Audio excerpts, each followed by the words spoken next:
ద్వారకా నగరం సాక్షాత్తు ఆ శ్రీకృష్ణ పరమాత్మ కొలువై ఉన్న పుణ్యభూమి. ఒకరోజు ద్వారకా రాజసభ ఎంతో వైభవంగా సాగుతుంది. సింహాసనంపై శ్రీకృష్ణుడు చిరునవ్వుతో కొలువై ఉండగా ఆయన పక్కనే రాణులు మరియు సభా మర్యాదలు తెలిసిన మహానుభావులు అందరూ ఉన్నారు. అప్పుడే ఆ సభలోకి ఒక వృద్ధ బ్రాహ్మణుడు వణుకుతూ ప్రవేశించాడు. ఆ వృద్ధుడు తన చేతిలో ఉన్న ఒక పాత మట్టి కుండను కృష్ణుడికి చూపిస్తూ ఇలా అన్నాడు: ప్రభు, ఈ కుండలో మా పూర్వీకులు దాచిన ఒకే ఒక అద్భుతమైన వజ్రం ఉంది. కానీ ఈ కుండ మూత ఏ మంత్రతంత్రాలకు, ఏ ఆయుధాలకు లొంగదు.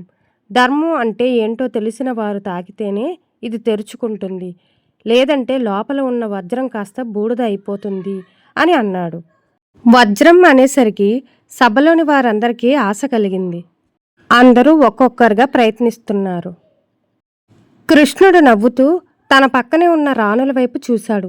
ఎవరైనా ఈ కుండను తెరిచి ఆ వజ్రాన్ని వెలికి తీయండి అని ఆజ్ఞాపించాడు. మొదటి రాణి వచ్చి తన శక్తి కొద్దీ ప్రయత్నించింది. అయినా ఫలితం లేదు. ఆఖరికి అందరూ ప్రయత్నించారు. అందరూ విఫలమయ్యారు. అప్పుడు కృష్ణుడు నవ్వుతూ చివరగా ఒక రాణిని పిలిచి తెరవమని చెప్పాడు.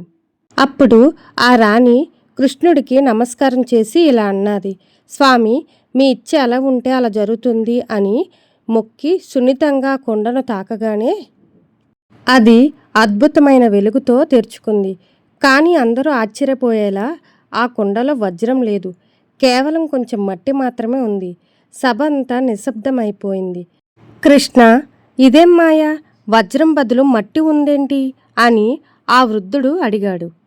అప్పుడు కృష్ణుడు: ఓ ప్రజలారా, వజ్రం అంటే కేవలం ఒక రాయి మాత్రమే.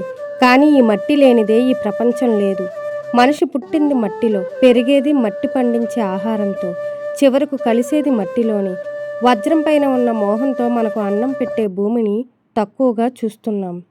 అహంకారం ఉన్నవారికి ఇది కేవలం మట్టిగా కనిపిస్తుంది.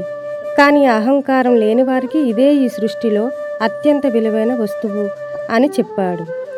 వస్తువుల మీద మోహం కంటే ప్రకృతి విలువ తెలుసుకోవడమే నిజమైన జ్ఞానమని వారు గ్రహించారు. మరొక వీడియోలో మళ్ళీ కలుద్దాం. జై శ్రీకృష్ణ.